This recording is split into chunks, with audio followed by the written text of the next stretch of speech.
Hi guys, কেমন আছো সবাই? এই যে দেখো আমাদের রান্না টান্না হচ্ছে। হ্যাঁ, সারাদিন কাজকর্ম করে এসে তাও ছুটি নেই।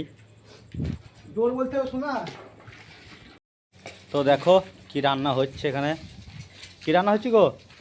আঙ্কেল আজকে আমাদের ডাল হচ্ছে, ডাল তেলে পারলাম। হ্যাঁ দেখো, আর ডালটা দেখাও একটু। এই ডালটা দেখে নাও, দেখো এই যে ডাল, হ্যাঁ ডাল তেলে পারলাম পাতলা করে। হ্যাঁ, এই দেখো এখানে হাসছে, দেখো লাল লঙ্কা দিয়ে, শুকনো লঙ্কা, এগুলো কি ভাসছে? শুকনো লঙ্কা। ও আর তার সঙ্গে আছে দেখো, এ দেখো আলু কেটেছে, আলু ভাজা।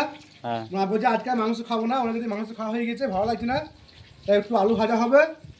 আর ডাল আছে, আর দেখো প্যাক ডিম প্যাক ডিম। ডিম আছে সাথে। আরে কি করছে?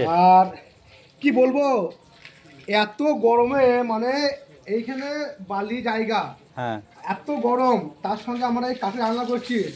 দেখে নাও কত কষ্ট। এই বাইরে কাজ করা নয়, এই বুঝতে পারছো, এই সকাল থেকে রাত 9টা পর্যন্ত শুধু ঝরবে এরকম।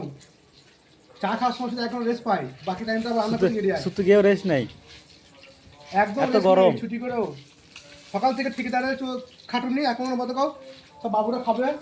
ওই যে বাবু, একটা বাবু চেয়ারে বসে আছে, দেখো দুটো হাঁড়ি ধরতে গিয়ে ভয় পালিয়ে গিয়েছে। আর এই যে ডিম হচ্ছে। আর দেখলি নুনটা একবার। ও ও সেই স্বাদ, সেই স্বাদ, ঠিক আছে ঠিক আছে। ও হাবিব ভাই সেই স্বাদ। কি করবো?